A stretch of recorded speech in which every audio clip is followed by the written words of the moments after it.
Hi mga ka-Omre. This is Omre again. It's been a long time since the last time na post ako sa YouTube regarding sa aking personal opinion.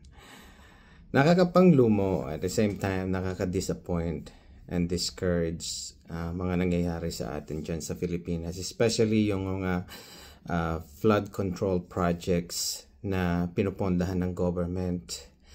I just heard from the news, from the Senate's inquiry given by,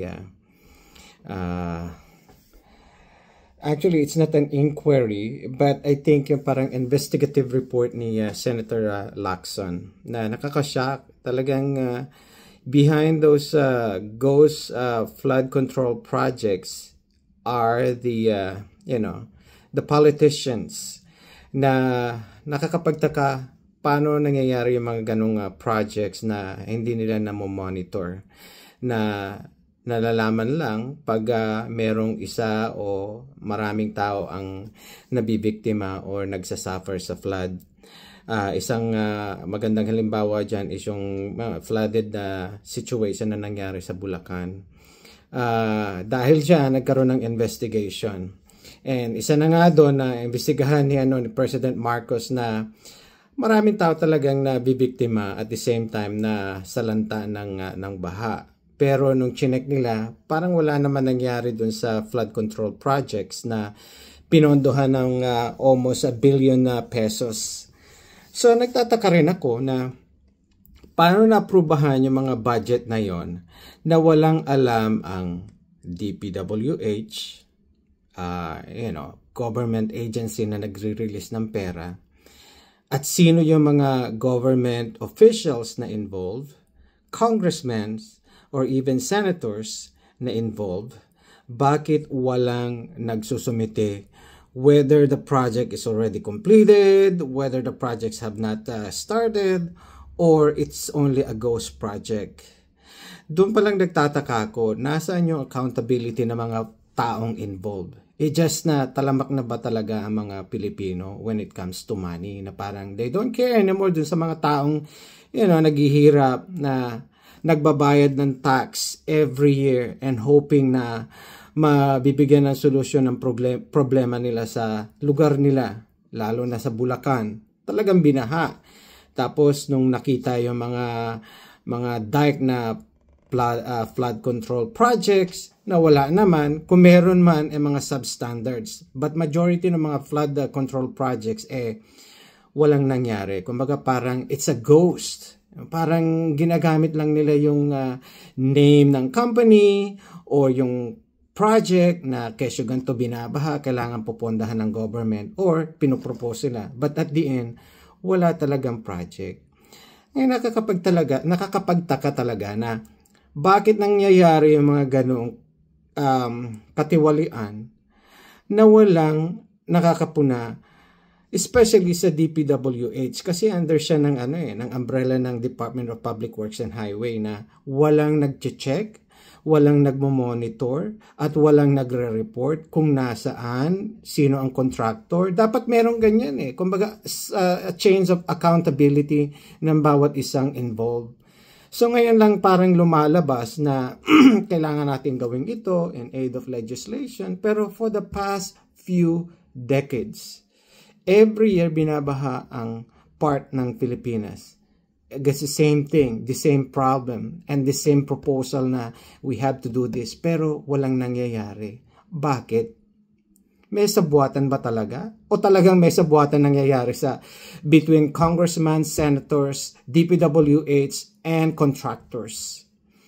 I think it's time now na mag-wake up ang mga Pilipino na, we don't tolerate that kind of corruptions that is going on in our country. We have to stand up and then fight for what is right and what is good for the Filipino people.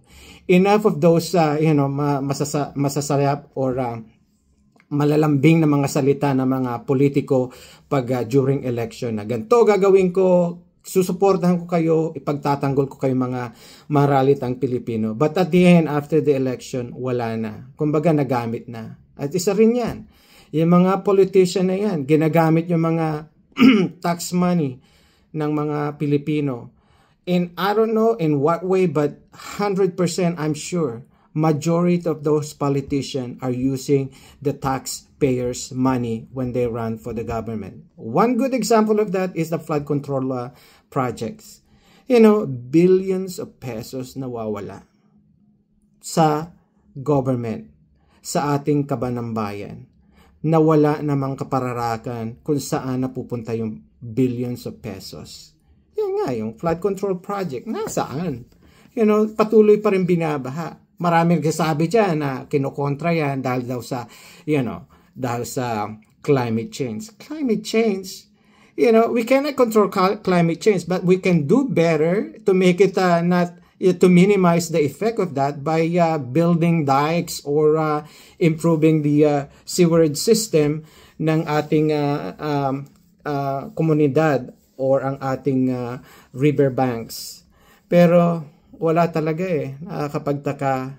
It's so sad na parang bakit ganito nagiging worse ang ating mga public officials who are involved in that.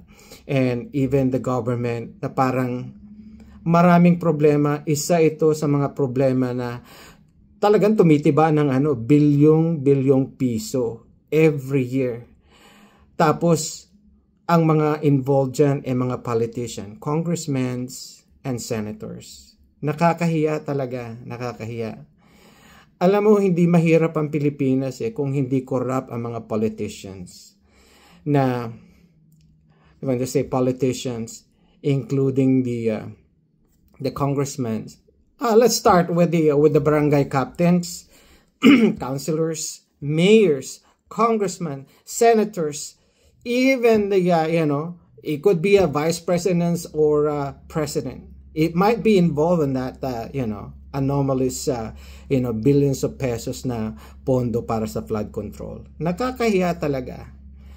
Kung ako sa presidente, total, you have at least 2.5 years left, isiwalat mo na. Total, wala naman mawawala sa iyo eh. You're not gonna run for president next in term because that's it. That's enough of that. Kung part of that is yung pinaka-house speaker, itumba mo. Who cares? Wala na. Ang legacy mo dapat itumba yung mga corrupt officials sa government.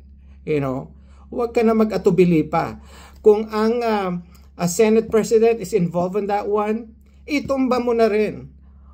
Or sino man ang involved dyan, pangalanan mo na at put it in court. Total, wala nang mawawala sa iyo eh.